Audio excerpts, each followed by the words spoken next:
watching my channel Old Tales with Timeless Wisdom. अब आपको हमने पहले वीडियो में बताया था कि कैसे हम अलग अलग जगहों की स्टोरीज आपके लिए लाएंगे।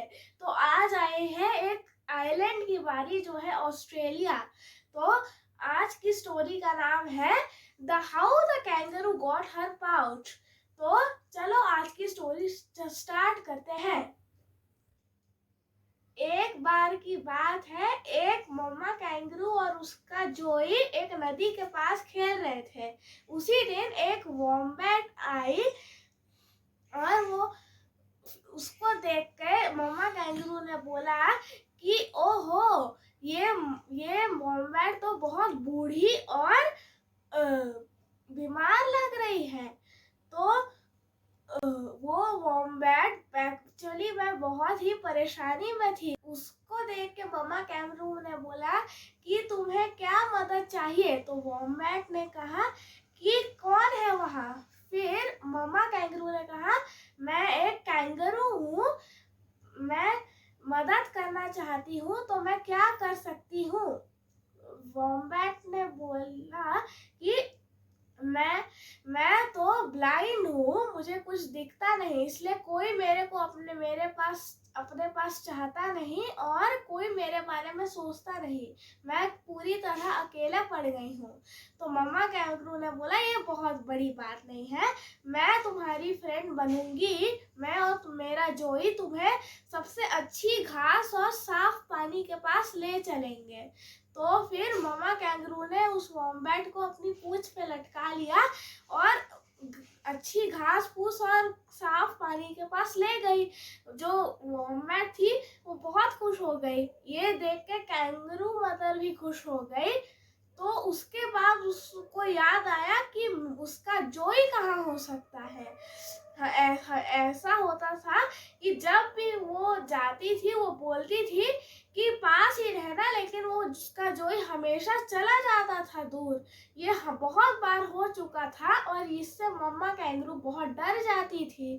तो फिर वो अपने जोई को ढूंढते ढूंढते एक गम के पेड़ के पास पहुंची और उसी पेड़ के छांव में उसका जोई सो रहा था। मम्मा कैंगरू को पता चलने के बाद कि उसका जोई सुरक्षित है, उसने वॉम्बैट के पास जाने का सोचा। वो जब चलना शुरू की तो उसने देखा कि झाड़ी के पीछे कुछ हिल रहा है। वहां एक शिकारी आ गया था जो अपने बूमरैंग के साथ आया था, जो वॉम्बैट को मारने के लिए तैयार था। जो मम्मा कैंगरू थी वो वॉम्बैट के पास आई और फिर उसने सोचा कि वो वॉम्बैट मेरे जोई की तरह ही है, तो मुझे उसको बचाना होगा। तो उसने अपने पैरों को पटकाया जमीन में और जोर से चिल्लाई कि भागो। तो फिर जो शिकारी था उसने सुन लिया। तो जो वॉम्बैट थी वो जोर से भाग गई। उसको कहीं दिख नहीं रहा था कि वो कहाँ जा रही है, लेकिन अब वो कुछ मैटर नहीं करता था क्योंकि अब शिकारी को वॉम्बैट नहीं चाहिए थी, अब उसको चाहिए था जो कैंगरू है वो। तो कैंगरू बहुत जोर जोर से भागी, जहां उसने बेबी छोड़ा था वहां से दूर चली गई। ऐसे करते करते वो एक गुफा के पास पहुंची। वो बहुत थक गई थी, इसलिए वो गुफा के अंदर जाके बैठ गई। फिर वो शिकारी था, उसको पता नहीं चला कि वो बैठी है गुफा में और उस गुफा के सामने से भाग गया। जब शिकारी पहले बार गुफा के पास से भागा, मम्मा कैंगरू गुफा से बाहर नहीं आई क्योंकि वो बहुत डरी हुई थी।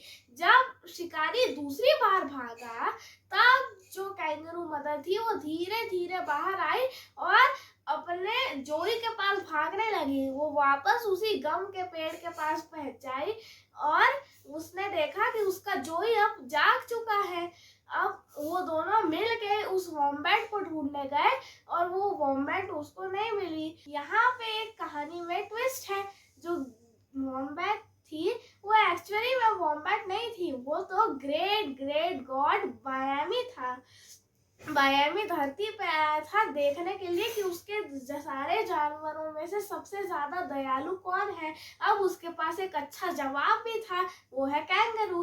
तो उस कैंगरू को बायामी एक तोहफा देना चाहता था, तो उसने उसके सारे स्काई स्पिरिट्स को बुलाया और बोला कि धरती पे जाओ और जहाँ यूकेलिप्टस का पेड़ उगता है उसकी झाल से एक एप्रन बनाओ और कैंगरू मदर को दे दो और बोलो कि वो उसको अपने कमर में बांध ले। तो स्पिरिट्स थे वो उस एप्रन को लेके उस मदर के पास पहुंचे। उस एप्रन में एक छोटा सा पाउच भी था, क्योंकि बायामी को पता था कि उस मदर को एक पाउच की जरूरत है जिसमें उसके बेबी बैठ सके। तो मदर ने उस एप्रन को पहना, तो फिर बायामी ने उसको एक बॉडी पार्ट में कन्वर्ट कर दिया। अब कैंगरू मदर के पास एक पाउच था जिसमें उसका बेबी बैठ सकता है और सो भी सकता है जब वो अपने हर दिन के काम के लिए जाती हो। तो कैंगरू मदर अपने सरप्राइज के लिए बहुत ही खुश थी, लेकिन वो चाहती थी कि सारे कैंगरूज को एक एक पाउच मिले। तो बायामी ने यही किया, उसने सारे कैंगरू मदर्स को एक एक पाउच दे दिया अपने बच्चों को ले जाने के लिए। जो बायामी था वो कैंगरू को बहुत पसंद करता था, क्योंकि वो इतने दयालु थे और अपने बारे में केवल नहीं सोचते थे बल्कि सबके बारे में सोचते थे। तो इस कहानी से हमको सीख मिलती है, अगर हम किसी के लिए काइंडनेस दिखाएंगे तो हमको भी किसी ना किसी तरह से काइंडनेस का रिटर्न मिलेगा। तो हम काइंडनेस कभी वेस्ट नहीं जाती है।